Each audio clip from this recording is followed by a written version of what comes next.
So, what would it look like if your business could grow, serve more clients, and stay profitable without you as a business owner being in the day to day?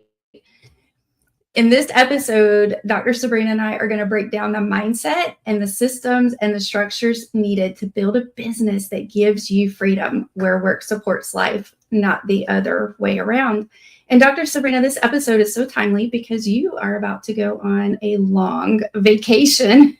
Yes, it's so long. We're not even sure on the team how many weeks I've been out. I've heard people say 8 weeks. Some people say 6 weeks. So a bit of time I'm going to be away. And I love sharing how we do this at Tap the Potential so that any team member can be out and the business can continue to grow and be profitable, because we want business owners to be able to have a life. Well, let's dig into that. So, what is the importance of building a self-sustaining business?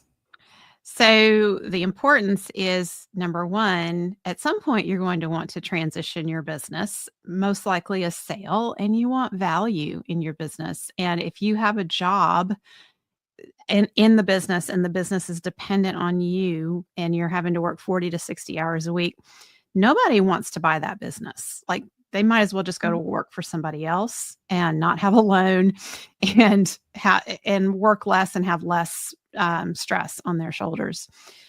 The other reason you want a business that is sustainable without you as the owner working in it is because life happens. And you could get sick, a family member could get sick, someone important to you could pass away. I lost my husband suddenly and unexpectedly last summer, and there was no way I was able to work for many, many weeks. And even when I came back, I wasn't at full capacity, and I'm still not at full capacity. And had I not spent so much time working on Tap the Potential to get it to where it can run without me and taking vacations and being fully unplugged, that could have been a huge setback for Tap the Potential, but it wasn't. It kept growing. You and the rest of the team, Melissa, kept it going. So we just don't know. Human life is so fragile. We think because we wake up every day that tomorrow we're going to wake up, but we just don't know.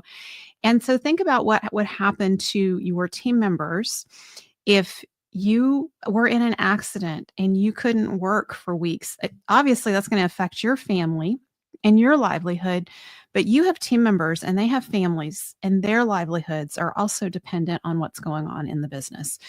So yes, setting your business up where you can take a vacation is a lot of fun. Like, the idea of sitting on the beach and sipping margaritas is fun, but that's not the reason we're doing this. The reason is sustainability. Yeah. In some businesses, which you experienced last year, could have very easily just closed the doors. Yep, absolutely. And not only did we sustain, we thrived. Mm-hmm. And our team members were able to step up and grow. I know I grew in my role tremendously, and I took even more ownership over client delivery. And I like to make jokes and say, hey, Dr. Sabrina, when you leave, we're going to create things. And when you come back, surprise. But it's truth, because you give us that ability to own our roles and to constantly innovate and make things, improve things, because we are in the day-to-day and we do see what needs to happen. And then also I took over the podcast during that time. And I never had a moment where I felt, oh, Tap the Potential is going to go away. So when you are creating a self-sustaining business for yourself, it creates that trust for your team members. So it's really important to own that and just create the systems and also have that mindset. So are there any mindset tips that you can share with our listeners on creating that self-sustaining business? I know the biggest thing that comes up in our coaching time is the guilt that business owners feel for taking time away. So can you address that? Absolutely. the guilt comes up because you feel like, well, my team doesn't get this time and they see me taking this time. They're going to be jealous and upset about it. And really, the opposite happens because as you start taking the time off, it means that you have to create systems and you have to get things out of your head. And that is a relief to your team members, quite honestly, because when everything is in your head and they're dependent on you for decisions for them to move their work forward, they constantly feel stymied and frustrated because they don't have the answers and they're dependent on you. And if obviously you have so much on your plate, you can't get to everybody, in a timely fashion. And so there's this sense of relief, like, oh, you're going to take a vacation and oh, that means we're going to have to run things without you. And it's exciting because your team members get to show you what they're capable of. So it's kind of like if you're a parent and you have gone away for the weekend and you've left your teenager at home for the first time alone. It's scary to do that because you don't know what they're going to do, but they're excited because they're going to show you, I can do this. I can manage things. I remember my daughter, when I came back from doing that, she wanted my evaluation of how she had done. And she wanted to know, like, because she was conscientious, she had done X, Y, and Z, and she wanted to make sure that I saw she had done X, Y, and Z. This is the same thing our team members experience. They want to show you what they're capable of. And when you come back, they are excited. They're like, this, see, we took care of the baby. The baby is thriving and look, it grew. It's not starving. And that's the same mentality. The other piece that I think is really important is the guilt when we come back, because we feel like we gave all this and delegated these things to our team members and they were working extra hard while we were gone. So when we come back, we want to take those things back and give them a break.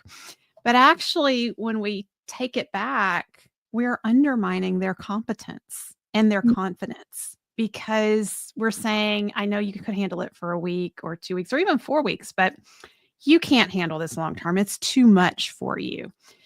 And that's not the case at all. Usually they're very proud of what they've done and they want to keep doing it. Like Melissa did not want to give the podcast back when I came back, and I didn't fight her over it. I was fine. I was like, yes, this is amazing. And but the other thing is, though, we had to shift things on Melissa's plate. Some things had to come off her plate so that she could have time to do this higher value $10,000 an hour activity. And so that's mindset and strategy.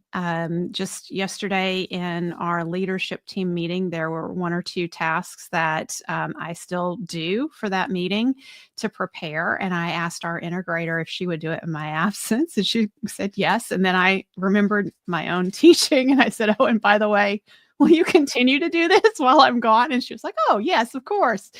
And we all got a good chuckle about, delegation and how I was delegating things during that call.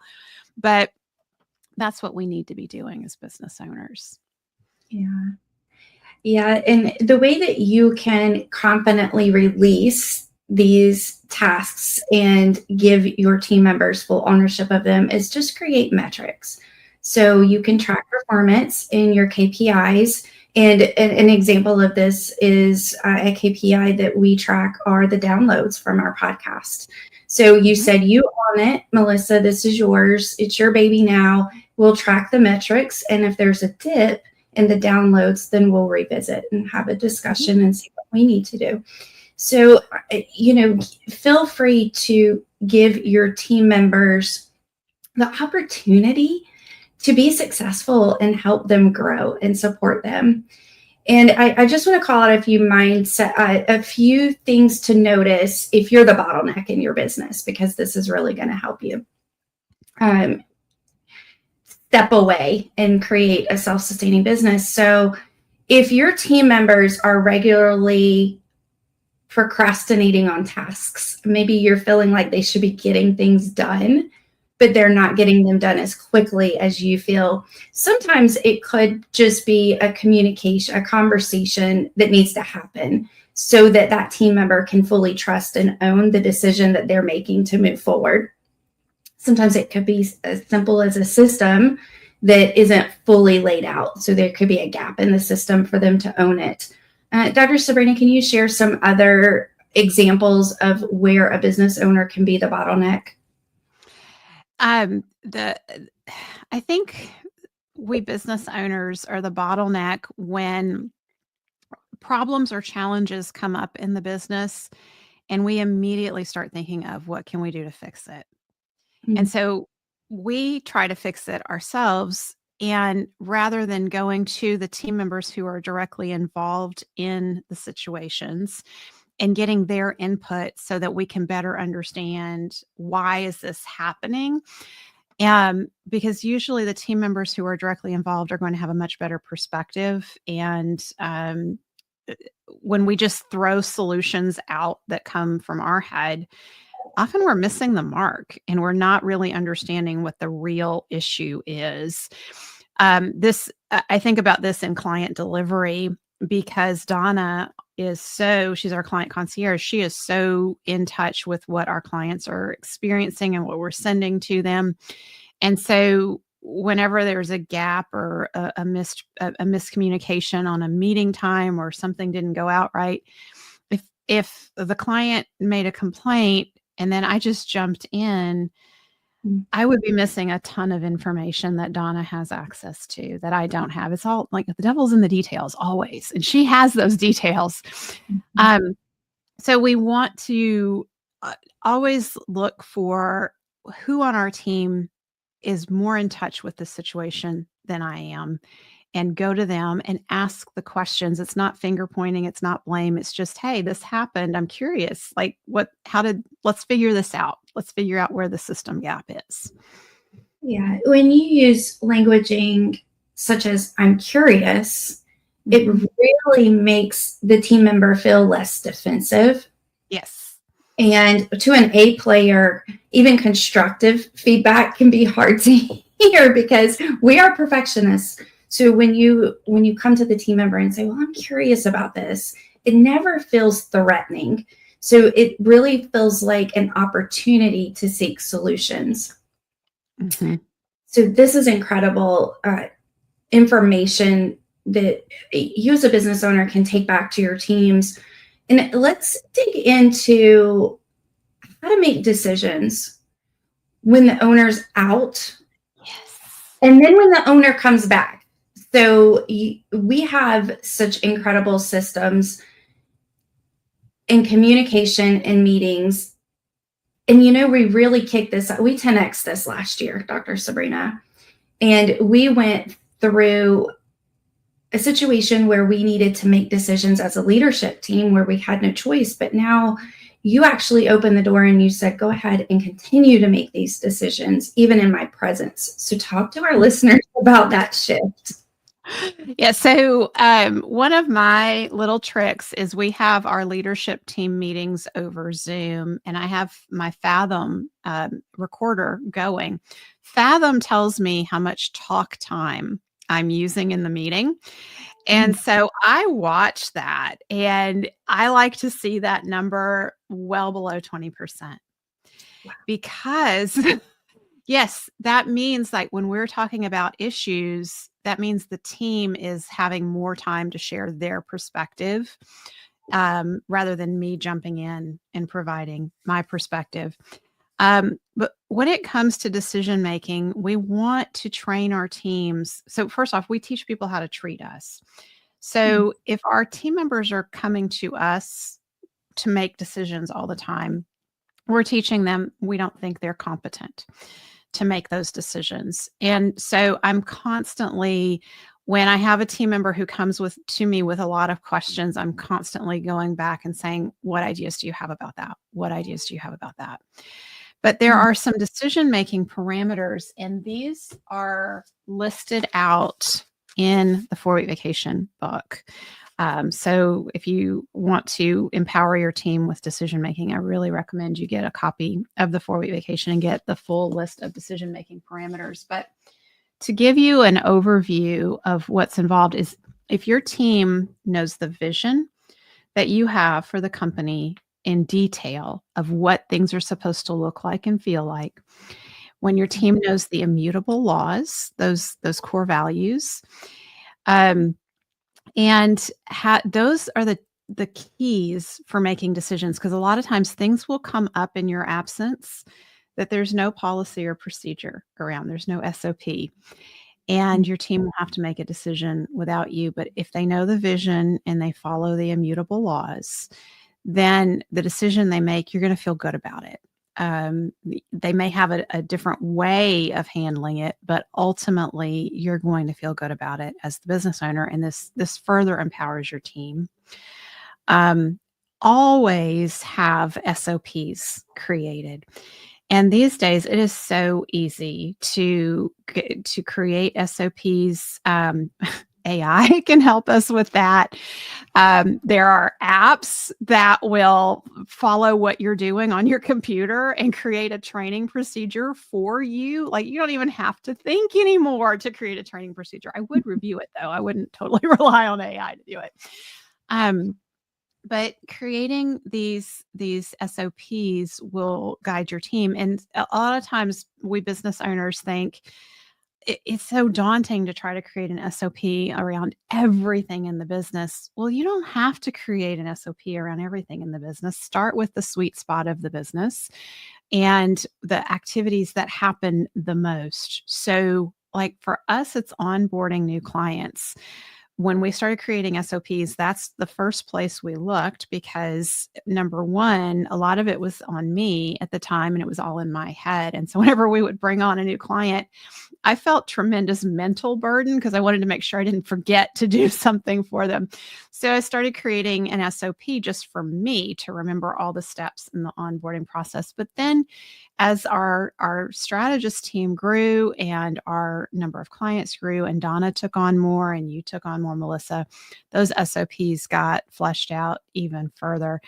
And you don't have to rely on yourself to create the SOPs. Your team members who are doing the work are going to be the best ones to create the SOPs. And you as the owner just review them to make sure there's nothing missing.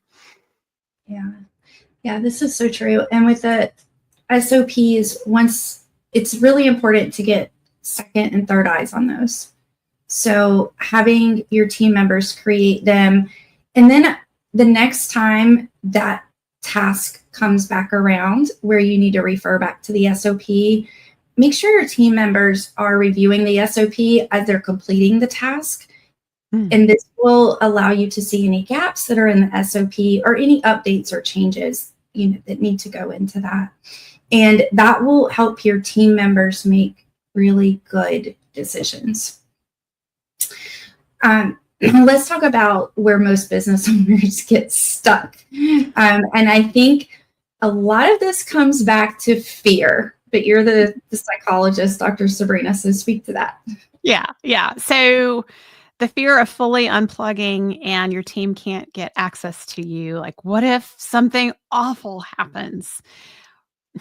Okay, so let's back up here. I've been in business 20 years. I've taken lots of unplugged vacations and time away. And yes, crazy things happen inevitably when I'm out of the office, but nothing has happened where the business has burnt to the ground or, like clients all of a sudden have all gone bankrupt. Like, that would be crazy. That would never happen. So we have to put our fears into perspective. We have, like big fear, like the big fear and the little fears. Mm-hmm. And as we see our team members stepping up and handling things, and this is why taking vacation tests is so helpful, because if you can be away fully unplugged for a day and your team handled things, you're going to have more confidence to be away fully unplugged for 3 days the next time, and then a week, and then 2 weeks, and then 4 weeks. It builds from there. And so it's like building a muscle in our trust and our competence. Another fear that comes up is, what will my clients think if I'm going to be away fully unplugged for 4 weeks and they can't get a hold of me? Are they going to feel like I don't care about them? And this is not the case at all. Our clients are really generally very excited for us to take that time away, because we're showing them work supports life, and we're showing them there's possibilities in their own businesses that they hadn't even thought of. And yes, I know a lot of you listening, you may not be business coaches, so your clients are not necessarily business owners who also want to take vacation. But let's say you own a lawn care company, and you, the owner, are used to, you're the one who answers the phone when the client calls with a complaint, but now you're going to be gone for 4 weeks and they're going to talk to your next level person, your junior person. They're going to enjoy getting to know that person. They're going to be pleasantly delighted when they realize there's someone else on the team who takes just as good a care of me as that owner does. And how cool is that? Because what that does for the client, it creates more confidence in the company, right? So Warren Buffett, he's stepping down from Berkshire Hathaway. He's been the leader for many, many years, and everyone believes in Warren. He's produced great results, and now he's named his number 2 to take over. And what that shows is there is sustainability here. And it's not like this guy just walked in off the street and said, I'm here, I'm going to take over from Warren. He's been grooming him for years to be able to do this. And so that shows there is strength in the company. And usually there's more than one person besides the owner who is competent and capable. And the more opportunities your clients and customers have to see that you have multiple people on your team who are competent and capable, the more trust they have in your company and its sustainability. Yeah. Also, trusting your team members. So when you have a team of A players, just trust that they've got this, because you have set them up for success with the systems and the SOPs, sharing your vision, your immutable laws. Just trust that they're going to be okay. Yep. Dr. Sabrina, when you go, we like to play. And it's a time where, one, we can catch up on things that may have been sitting on our plates for a while, but we haven't had time because other initiatives get thrown in by the owner. That's not the case for you anymore. Anymore. It used to be. Yes. I would like, I have a new idea. Let's go do that. Yes. You and I like to come up with some big, audacious, hairy ideas. So it gives me time to catch up as a team member. And like we said, and we say this all the time, it gives your team members time to shine. But just trust that when you take a break, they get a break too, and they get to reset. And again, you're giving them an opportunity to take time off as well. So all of these things are really important. And really, at the end of the day, in order to create this self-sustaining business, you have to have A players. You have to have A players. Absolutely. We couldn't do it without our A players. So we have a couple of different things that tap the potential that's so impactful. One is our How to Hire the Best course. And then the other is our Better Business, Better Life program. And by the way, when you enroll in group coaching with our Better Business, Better Life program, How to Hire the Best is already included. So you get a lot of extra support there. So Dr. Sabrina, if you could just close us out by sharing about the How to Hire the Best course, and if anyone listening is interested in developing their A player team so that they can step away and take time off from the business, what should they do? Yes. So the How to Hire the Best course is designed to help you hire A players. And so much of what is taught out there about hiring completely misses the mark when it comes to hiring A players. And in small business, you don't want any C players. You can't afford them. You need the A players. And so what we do is I've been studying hiring in small business for over 20 years now. And I have refined it down to, these are the things that work consistently to get you A players on your team. And that's what's taught in the How to Hire the Best course. You can go through that course in a weekend. I would recommend that you actually spend about 5 weeks on it doing the move forward action steps that come with each module. And then you have access to Caitlin and I. Caitlin is our hiring strategist on the Tap the Potential team. And we will review your materials that you're creating to attract those A players to your team. We have Q&As twice a month where you can bring in your questions, and we support you on hiring and leadership and team development. And the best thing about the How to Hire the Best course is when you complete 90% of your move forward action steps, we feature you in our Great Place to Work spotlight, and we bring you on the podcast to share what you're doing to be a great place to work. We give you a badge that says you are a great place to work, and this becomes collateral that you can use in your recruitment efforts to attract A players, right? It's a win-win-win. And you have lifetime access to the How to Hire the Best course. When you join our Better Business, Better Life program, like Melissa said, the How to Hire the Best course is included. So what you need to know about our Better Business, Better Life program is from the moment you come in, we start the clock, and we are going to get you to the point where you can take a 4-week vacation in 12 months' time. All you have to do is give us 5 hours a week, and that includes your time in groups and in training with us. 5 hours a week over the course of a year. Melissa is going to help you get your schedule under control, so you're going to start taking your life back immediately. And that's also going to free up the time that you need to have these extra 5 hours in your week to work with us in the Better Business, Better Life program. 94% of our clients are achieving our promised result of more time for what matters and more money in your bank account than ever. So this is something that we know if you're the right client for us, and we'll make sure you're right for us when you talk with us, when you do a consultation.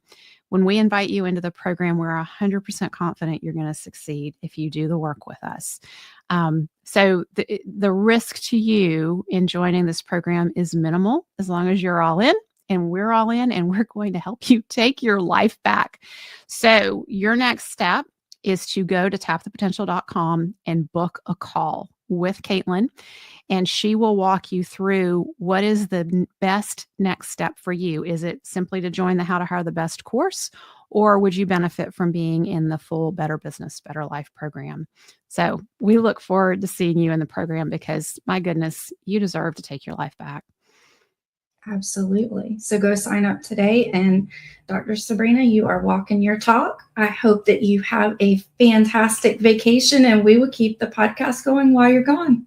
I know you will, Melissa. Thank you. See you next week on the Profit by Design podcast.